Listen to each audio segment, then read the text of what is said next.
All right, so the left is out there all bent up out of shape, all outraged that Trump said he might accept Oppo research from a foreigner who maybe comes to him and says, hey, we got damning information on your opponents. You want it?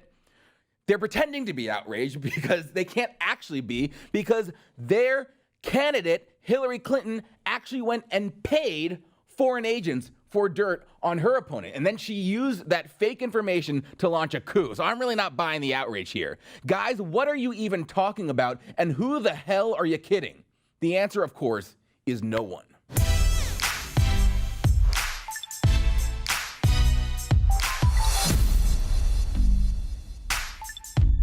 No, I'm not buying it. You're not kidding anyone. They know what Hillary did. They just don't tell their readers, they don't tell their listeners, they don't tell their viewers because, of course, the media is a partisan operation at this point, and hiding inconvenient information from their consumers is the name of their game. All right, so on Twitter now, impeach Trump now is trending. Of course it is. Of course impeach Trump is trending because that's all they have. I mean, can you imagine during Obama's reign of terror if we just shouted, impeach, impeach? That's it. If that's all we did instead of, what we actually did, which was opposing his ideas, opposing his big government, redistributionist, un-American socialist policies. I mean, me, as a guy who despised Obama as much as I did and thought, no, sorry, I knew that he was causing irreparable harm. I didn't just think it. We knew to the country. Far more damage, by the way, than Trump could ever dream of doing, even if he wanted to. I really think there was only maybe one time, maybe twice actually, where I pondered to myself, okay, is there any way we can just impeach this loser? And that was, I'll tell you when that was. That was after he just left 4 Americans to die in Benghazi. A guy hit the snooze button, went back to sleep.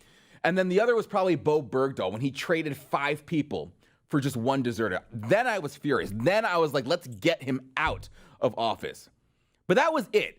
On the other hand, it consumes the left. The left has made this impeachment effort into a serious campaign, even though it has no legs to stand on. But we've got people like Steve Cohen out there going as far as to say this. I think we have a moral imperative to bring those charges, and the House at least stand up and do its responsibility, even if the Senate won't. I think we'll see blood on our hands. Yeah, that sounds sane. Blood on our hands if we do not impeach Trump. Folks, this is next level. And the reason why I know, despite their feigned outrage, the reason why I know they are not actually outraged by Trump's behavior, it's just derangement, is because they want to impeach him on something far less than what their own terrible candidate, Hillary Clinton, did. Because here's what Trump did in comparison. In a completely made-up, hypothetical situation, Trump said he might hear opposition on one of his opponents from Norway. Your campaign this time around, if foreigners, if Russia, if China, if someone else offers you information on an opponent, should they accept it or should they call the FBI? I think maybe you do both. I think you might want to listen. There's nothing wrong with listening. If somebody called from a country, Norway, we have information on your opponent. Oh, I think I'd want to hear it. You want that kind of interference in our elections? It's not an interference. They have information. I think I'd take it. If I thought there was something wrong, I'd go maybe to the FBI if I thought there was something wrong. But when somebody comes up with Oppo research, right? They come up with Oppo research. Oh, let's call the FBI. The FBI doesn't have enough agents to take care of it. But you go and talk honestly to congressmen. They all do it. They always have. And that's the way it is. Now, I'll tell you why I love this clip for a few reasons. First of all, because it's just very Trump, right? He says exactly what he's thinking, which is really someone's going to come to me, say they've got dirt on my opponent, and I'm going to tell him to go pound sand. I'm going to get the FBI on the phone. Hold on, sir. I'm calling the FBI on you. No one does that. But Trump, he says things that former politicians like Joe Scarborough, who we'll get to in a second, would never admit.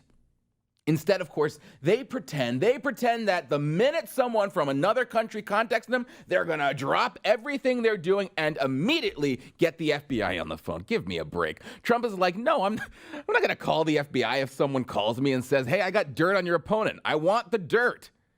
If that's what everyone in this town does. And Trump says if it seems sinister and bad, then I'll do what needs to be done. I'll call the FBI if it's bad, but I'm not going to turn down opposition research and get the FBI on the phone because no one would do that. And he's right. No one would do it. I live in this town. I know. And you talk to people behind closed doors, and they admit it. They admit it behind closed doors, but then they go on TV and they say, I would never do such a thing because I care too much about our democracy. Bull crap. And we're not a democracy, we're a republic, moron.